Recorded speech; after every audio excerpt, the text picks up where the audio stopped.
మీడియాలో చెప్పిండు ఆల్రెడీ. కాబట్టి అలాంటి వ్యక్తులకు కొంచెము మూమెంట్ ఇవ్వకండి అని కోరుతున్నాను.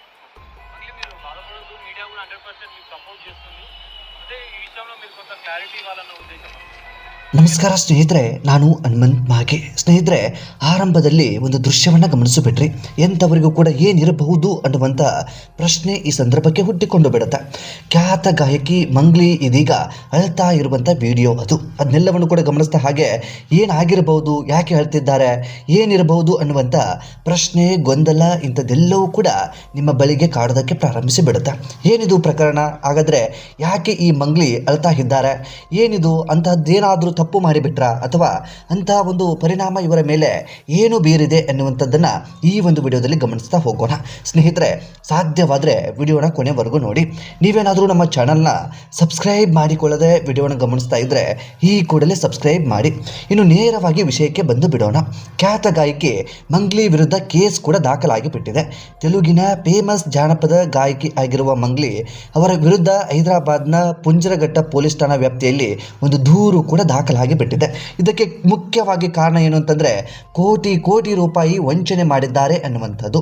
ಅಡ್ವೊಕೇಟ್ ಸುಬ್ಬರಾವ್ ಅವರು ಮಂಗ್ಲಿ ಹಾಗೂ ಇತರರ ವಿರುದ್ಧ ಆರೋಪ ಮಾಡಿದ್ದಾರೆ. ತನ್ನನ್ನು ಸೇರಿದಂತೆ ಹಲವರು ಹೂಡಿಕೆದಾರರಿಗೆ 10 ಕೋಟಿ ವಂಚನೆ ಮಾಡಿದ್ದಾರೆ ಎಂದು ಮಂಗ್ಲಿಯ ವಿರುದ್ಧ ಆರೋಪವನ್ನು ಮಾಡ್ತಾ ಇದ್ದಾರೆ. ದೂರಿನ ಪ್ರಕಾರ 100ರಿಂದ 150 ಮಂದಿಗೆ ಆಸೆಯನ್ನು ತೋರಿಸಿ ಮೈಕ್ರೋ ಫೈನಾನ್ಸ್ ಹಾಗೂ ಬಿಸಿನೆಸ್ ಹೂಡಿಕೆ ಸ್ಕೀಮ್ಗಳಿಗೆ ಸೇರಿದಂತೆ ಹೆಚ್ಚಿನ ಬಡ್ಡಿ ನೀಡುವುದಾಗಿ ಆಮಿಷವೊಡ್ಡಿದ್ದಾರೆ. ಅದೇ ರೀತಿಯಾಗಿ ರಿಯಲ್ ಎಸ್ಟೇಟ್, ಟ್ರೇಡಿಂಗ್, ಇಂಪೋರ್ಟ್ ಎಕ್ಸ್ಪೋರ್ಟ್ಗಳಲ್ಲಿ ಹೂಡಿಕೆ ಮಾಡಿ ಅಧಿಕ ದುಡ್ಡು ಕೊಡಿಸುವುದಾಗಿ ಹೇಳಿ ವಂಚನೆಯನ್ನು ಮಾಡಿದ್ದಾರೆ ಎನ್ನಲಾಗ್ತಾ ಇದೆ. ಮಾತು ಕೊಟ್ಟಂತೆ ಲಾಭವೂ ಸಿಕ್ಕಿಲ್ಲ, ತಾವು ಕೊಟ್ಟ ದುಡ್ಡು ಕೂಡ ವಾಪಸ್ ಸಿಕ್ಕಿಲ್ಲ ಎಂದು ದೂರಿನಲ್ಲಿ ಆರೋಪಿಸಲಾಗ್ತಾ ಇದೆ. ಇನ್ನು ವಕೀಲರು ತಮ್ಮ ಹಣವನ್ನು ವಾಪಸ್ ಕೇಳಿದ ನಂತರ ತಮಗೆ ಕೊಲೆ ಬೆದರಿಕೆಗಳು ಬಂದಿವೆ ಎಂದು ಆರೋಪಿಸ್ತಾ ಇದ್ದಾರೆ. ಪ್ರಕರಣವು ಹೆಚ್ಚು ಗಂಭೀರ ತಿರುವು ಪಡೆದುಕೊಂಡಿದ್ದು, ಮಂಗ್ಲಿ ಆಕೆಯ ಸಹೋದರ ಶಿವ ಮತ್ತು ಇತರರು ತನಗೆ ಹಾನಿ ಮಾಡುವುದಾಗಿ ಬೆದರಿಕೆಯನ್ನು ಹಾಕಿದ್ದಾರೆ ಎನ್ನುವಂತಹ ಆಘಾತಕಾರಿಯಾದಂತಹ ಹೇಳಿಕೆಯನ್ನ ಇದೀಗ ವಕೀಲರು ಕೂಡ ದಾಖಲಿಸಿ ಬಿಟ್ಟಿದ್ದಾರೆ. ದೂರನ್ನು ಹಿಂಪಡೆಯಲು ತನಗೆ ಹಣ ನೀಡಲಾಗಿತ್ತು, ನಾನು ನಿರಾಕರಿಸಿದಂತಹ ಸಂದರ್ಭದಲ್ಲಿ ಬೆದರಿಕೆಗಳು ಮುಂದುವರೆದವು ಎಂದು ಅವರು ಗಾಯಕಿಯ ವಿರುದ್ಧ ಆರೋಪವನ್ನು ಕೂಡ ಮಾಡ್ತಾ ಇದ್ದಾರೆ. ನಂತರ ಅವರು ರಕ್ಷಣೆಯನ್ನ ಕೋರಿ ಪೊಲೀಸರನ್ನ ಸಂಪರ್ಕಿಸಿದ್ದಾರಂತೆ. ದೂರಿನ ಆಧಾರದ ಮೇಲೆ ಪಂಜಾಗುಟ್ಟ ಪೊಲೀಸರು ಮಂಗ್ಲಿ, ಆಕೆಯ ಸಹೋದರ ಮತ್ತು ಇತರರ ವಿರುದ್ಧ ಭಾರತೀಯ ನ್ಯಾಯ ಸಂಹಿತೆ BNS ಸಂಬಂಧಿಸಿದಂತಹ ವಿಭಾಗಗಳ ಅಡಿಯಲ್ಲಿ ಪ್ರಕರಣವನ್ನು ಕೂಡ ದಾಖಲಿಸಿಕೊಂಡು ಬಿಟ್ಟಿದ್ದಾರೆ. ಆರೋಪಗಳನ್ನು ಪರಿಶೀಲಿಸಲು ತನಿಖೆಯನ್ನ ಕೂಡ ಆರಂಭಿಸಿ ಬಿಟ್ಟಿದ್ದಾರೆ. ಪ್ರಕರಣಕ್ಕೆ ಸಂಬಂಧಪಟ್ಟ ಹಾಗೆ ಕೇವಲ ಮಂಗ್ಲಿ ಅವರ ಹೆಸರು ಅಷ್ಟೇ ಅಲ್ಲದೆ ನಿರ್ದೇಶಕ ಆಗಿರುವಂತಹ ವೇಣು ಉಡುಗುಲ್ ಅನ್ನುವಂತವರ ಹೆಸರು ಕೂಡ ಈ ಸಂದರ್ಭದಲ್ಲಿ ಕೇಳಿ ಬರ್ತಾ ಇರುವಂತಹ ವರದಿಯು ಕೂಡ ಹಾಗೆ ಬಿಟ್ಟಿದೆ. ಇದು ಒಂದು ಕಡೆಯ ವಿಚಾರವಾದರೆ, ಮಂಗ್ಲಿ ಅವರ ಬಗ್ಗೆ ಕೇಳಿ ಬಂದ ಆರೋಪ ಆದ್ರೆ ಇತ್ತ ಮಂಗ್ಲಿ ಅವರು ಕೂಡ ಪ್ರತ್ಯಾರೋಪವನ್ನ ಮಾಡಿದ್ದಾರೆ. ವಕೀಲರ ವಿರುದ್ಧವೂ ಕೂಡ ಇದೀಗ ದೂರನ್ನ ಕೂಡ ದಾಖಲಿಸಿ ಬಿಟ್ಟಿದ್ದಾರೆ. ಹಾಗಾದ್ರೆ ಏನು ಪ್ರತ್ಯಾರೋಪ ಇದೆ? ಆ ಪ್ರತ್ಯಾರೋಪವನ್ನು ಕೂಡ ಈ ಸಂದರ್ಭದಲ್ಲಿ ನಾವು ಗಮನಿಸ್ತಾ ಹೋಗೋಣ. ಇನ್ನು ದೂರಿನಲ್ಲಿ ಮಂಗ್ಲಿ ಅವರು ಮಾರ್ಚ್ 22ರಂದು ಅಡ್ವೊಕೇಟ್ ಆಫೀಸ್ಗೆ ಹೋದಾಗ ಸಿಂಗಾಪೋಗು, ಸುಬ್ಬು ಇತರ 3 ಜೊತೆ ಅಲ್ಲಿ ಇದ್ದರು. ಅವರು ಅಡ್ವೊಕೇಟ್ ಎಂದು ಕೆಟ್ಟದಾಗಿ ವರ್ತಿಸಲು ಶುರು ಮಾಡಿದ್ದರು. ಸುಬ್ಬ 10 ಲಕ್ಷ ತನ್ನಿಂದ ಡಿಮ್ಯಾಂಡ್ ಮಾಡಿದ್ದು, ನನ್ನ ಕುರಿತು ಕೆಟ್ಟದಾಗಿರುವ ವಿಡಿಯೋವನ್ನ ಸೋಷಿಯಲ್ ಮೀಡಿಯಾದಿಂದ ತೆಗೆಯುತ್ತೇನೆ ಎಂದಿದ್ದ ಎಂದು ದೂರಿನಲ್ಲಿ ಮಂಗ್ಲಿಯವರು ತಿಳಿಸಿರುವಂತದ್ದು. ಇನ್ನು ಹಣವನ್ನು ನೀಡಲು ನಿರಾಕರಿಸಿದಂತಹ ಸಂದರ್ಭದಲ್ಲಿ ಸುಬ್ಬು ಹಾಗೂ ಅವನ ಜೊತೆಯಲ್ಲಿದ್ದವರು ಕೆಟ್ಟ ಭಾಷೆಯಲ್ಲಿ ಬೈದು ಮರ್ಯಾದೆ ತೆಗೆಯುವುದಾಗಿ ಬೆದರಿಕೆ ಹಾಕಿದ್ದರು ಎಂದು ದೂರಿನಲ್ಲಿ ತಿಳಿಸಿದ್ದಾರೆ. ಅಸಭ್ಯವಾಗಿ ವರ್ತಿಸಿ ಬೆದರಿಸಿ ಹಣವನ್ನು ವಸೂಲಿ ಮಾಡಲು ಪ್ರಯತ್ನಿಸಿದ್ದಾರೆ. ಸುಬ್ಬು ಹಾಗೂ ಅವರ ಸಂಗಡಿಗರ ವಿರುದ್ಧ ಕ್ರಮ ಕೈಗೊಳ್ಳಬೇಕು ಎಂದು ಮಂಗ್ಲಿ ದೂರಿನಲ್ಲಿ ತಿಳಿಸಿದ್ದಾರೆ. ಇನ್ನು ಮಂಗ್ಲಿ ಅವರ ವಿರುದ್ಧ ಪುಂಜಘಟ್ಟ ಪೊಲೀಸ್ ಠಾಣೆಯಲ್ಲಿ ಕೇಸ್ ಕೂಡ ದಾಖಲಾಗಿದೆ. ಸಿಂಗಪೋಗು ಸುಬ್ಬು ಅವರು ಮಂಗ್ಲಿ ವಿರುದ್ಧ ದೂರನ್ನು ಕೂಡ ದಾಖಲಿಸಿ ಬಿಟ್ಟಿದ್ದಾರೆ. ಸೊ ಈ ರೀತಿಯಾಗಿ ಆರೋಪ ಪ್ರತ್ಯಾರೋಪ ಎಲ್ಲವೂ ಕೂಡ ಕೇಳಿ ಬರ್ತಾ ಇದ್ದಾವೆ. ಪೊಲೀಸರು ಗಾಯಕಿ ಮಂಗ್ಲಿ ಅವರನ್ನ ವಿಚಾರಣೆ ಮಾಡಲು ಪ್ರಾರಂಭಿಸಿ ಬಿಡ್ತಾರೆ.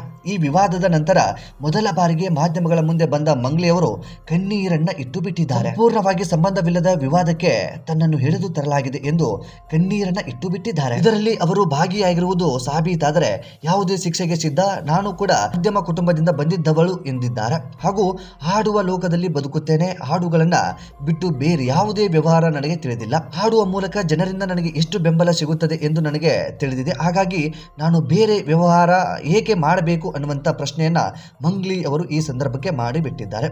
ಇನ್ನು ಸುಬ್ರಾವ್ ಎಂಬ ವಕೀಲರು ಸೆಲೆಬ್ರಿಟಿ ಆಗುವ ಗುರಿಯನ್ನು ಹೊಂದಿದ್ದಾರೆ. ಹಾಗಾಗಿ ಅವರ ಗುರಿಯನ್ನು ತಲುಪಿಕೊಳ್ಳಲು ಈ ರೀತಿಯಾದಂತಹ ಒಂದು ಷಡ್ಯಂತರ ಮಾಡ್ತಾ ಇದ್ದಾರೆ ಅನ್ನುವಂತಹ ಆರೋಪವನ್ನ ಮಾಡ್ತಾ ಇದ್ದಾರೆ. ಅದಕ್ಕಾಗಿಯೇ ಅವರು ಇಂತಹ ವಿವಾದವನ್ನ ಸೃಷ್ಟಿಸಿದ್ದಾರೆ. ಸುಬ್ರಾವ್ಗೆ ಭರತನಾಟ್ಯ ಗೊತ್ತು, ಹಾಗಾಗಿ ಸಿನಿಮಾಗಳ ಹುಚ್ಚು ಕೂಡ ಆತನಿಗೆ ಇದೆ. ನಾನು ಕ್ರಶ್ ಎಂದು ಅವರು ಹೇಳಿಕೊಂಡು ತಿರುಗ್ತಾ ಇದ್ದಾರೆ. ಅವರು ನನ್ನ ಮೂಲಕ ಪ್ರಸಿದ್ಧರಾಗಲು ಮತ್ತು ಬಿಗ್ ಬಾಸ್ಗೆ ಪ್ರವೇಶಿಸಲು ಈ ರೀತಿಯಾದಂಥ ಒಂದು ಪ್ಲಾನ್ ಅನ್ನ ಮಾಡಿಕೊಂಡು ಬಿಟ್ಟಿದ್ದಾರೆ ಅನ್ನುವಂಥ ಆರೋಪವನ್ನ ಈಗ ಮಂಗ್ಲಿಯವರು ಮಾಡ್ತಾ ಇದ್ದಾರೆ. ಒಟ್ಟಾರೆಯಾಗಿ ಈ ರೀತಿಯಾದಂಥ 106 ಕೋಟಿಯ ಒಂದು ವಂಚನೆಯ ಆರೋಪ ಮಂಗ್ಲಿಯವರ ವಿರುದ್ಧ ಕೇಳಿ ಬರ್ತಾ ಇದೆ. ಅದಕ್ಕೆ ಸಂಬಂಧಪಟ್ಟ ಹಾಗೆ ಮಂಗ್ಲಿಯವರು ಕಾನೂನಿನ ಹೋರಾಟಕ್ಕೆ ಮುಂದಾಗಿ ಬಿಟ್ಟಿದ್ದಾರೆ. ಸೊ ಈ ಒಂದು ಪ್ರಕರಣಕ್ಕೆ ಸಂಬಂಧಪಟ್ಟ ಹಾಗೆ ಮುಂದಿನ ಹಂತದಲ್ಲಿ ಏನೆಲ್ಲ ಬೆಳವಣಿಗೆಗಳು ಆಗಬಹುದು ಅನ್ನುವಂಥದ್ದನ್ನ ಸೂಕ್ಷ್ಮವಾಗಿ ಮುಂದಿನ ಹಂತದಲ್ಲಿ ಗಮನಿಸ್ತಾ ಹೋಗೋಣ. ಈ ಕುರಿತಾಗಿ ನಿಮ್ಮ ಅನಿಸಿಕೆ ಏನು ಎಂಬುದನ್ನು ಕಾಮೆಂಟ್ ಬಾಕ್ಸಲ್ಲಿ ಮೆನ್ಷನ್ ಮಾಡಿ. ಸಾಧ್ಯವಾದರೆ ಈ ವಿಡಿಯೋನ ನಿಮ್ಮ ಸ್ನೇಹಿತರಿಗೂ ಕೂಡ ಶೇರ್ ಮಾಡಿ. ನಮ್ಮ ಚಾನಲ್ನ ಸಬ್ಸ್ಕ್ರೈಬ್ ಮಾಡಿಕೊಳ್ಳದೆ ವಿಡಿಯೋವನ್ನು ಗಮನಿಸ್ತಾ ಇದ್ದರೆ ಅಥವಾ ನಮ್ಮ ಚಾನಲ್ನ ಇದುವರೆಗೂ ನೀವು ಸಬ್ಸ್ಕ್ರೈಬನ್ನೇ ಮಾಡಿಕೊಳ್ಳದೇ ಇದ್ದರೆ ಈ ಕೂಡಲೇ ಸಬ್ಸ್ಕ್ರೈಬ್ ಮಾಡಿ, ನೋಟಿಫಿಕೇಶನ್ ಬೆಲ್ ಐಕನ್ ಕೂಡ ಕ್ಲಿಕ್ ಮಾಡಿಕೊಳ್ಳಿ. ಕೊನೆಯ ಹಂತದಲ್ಲಿ ಈ ಒಂದು ಕೇಸ್ಗೆ ಸಂಬಂಧಪಟ್ಟ ಹಾಗೆ ಒಂದಿಷ್ಟು ಸಂಕ್ಷಿಪ್ತವಾಗಿ ನಾವು ಮಾಹಿತಿಯನ್ನು ಗಮನಿಸೋದಾದರೆ ಮಂಗ್ಲಿ ಅವರ ವಿರುದ್ಧ 106 ಕೋಟಿ ರೂಪಾಯಿಯ ವಂಚನೆಯ ಆರೋಪ ಕೇಳಿ ಬರ್ತಾ ಇದೆ. ಅದಕ್ಕೆ ಸಂಬಂಧಪಟ್ಟ ಹಾಗೆ ಮಂಗ್ಲಿಯವರು ಕಾನೂನು ರೀತಿಯಲ್ಲಿ ಹೇಗೆಲ್ಲ ಹೋರಾಟವನ್ನ ಮಾಡೋದಕ್ಕೆ ಸಾಧ್ಯನೋ ಆ ಹೋರಾಟಕ್ಕೆ ಇದೀಗ ಮುಂದಾಗಿ ಬಿಟ್ಟಿದ್ದಾರೆ. ಈ ಒಂದು ಕೇಸ್ ಅಥವಾ ಈ ಒಂದು ಆರೋಪ ಸಾಬೀತಾದ್ರೆ ಮಂಗ್ಲಿ ಅವರಿಗೆ ಕಾನೂನಿನ ಸಂಕಷ್ಟ ಎದುರಾಗಿ ಬಿಡುತ್ತೆ. ಒಂದು ವೇಳೆ ಮಂಗ್ಲಿ ಅವರ ವಿರುದ್ಧ ಇದೊಂದು ಷಡ್ಯಂತರ ಅಥವಾ ಇನ್ನೇನೋ ಪಿತೂರಿ ಅನ್ನುವಂಥದ್ದು ಸಾಬೀತಾಗಿ ಬಿಟ್ರೆ ಈಗ ಸಂಬಂಧಪಟ್ಟ ಹಾಗೆ ಆರೋಪವನ್ನ ಮಾಡ್ತಾ ಇರುವಂತವರು ಕೂಡ ಕಾನೂನಿನ ಸಂಕಷ್ಟವನ್ನ ಎದುರಿಸಬೇಕಾಗಿ ಬಿಡುತ್ತೆ. ಈ ಕುರಿತಾಗಿ ನಿಮ್ಮ ಅನಿಸಿಕೆಯನ್ನ ಕಾಮೆಂಟ್ ಬಾಕ್ಸ್ ಅಲ್ಲಿ ಮೆನ್ಷನ್ ಮಾಡಿ. ಆದಷ್ಟು ಈ ವಿಡಿಯೋನ ನಿಮ್ಮ ಸ್ನೇಹಿತರಿಗೂ ಕೂಡ ಶೇರ್ ಮಾಡಿ. ಮತ್ತೆ ಮುಂದಿನ ವಿಡಿಯೋದಲ್ಲಿ ಸಿಗೋಣ ಸ್ನೇಹಿತರೆ. ನಮಸ್ಕಾರ.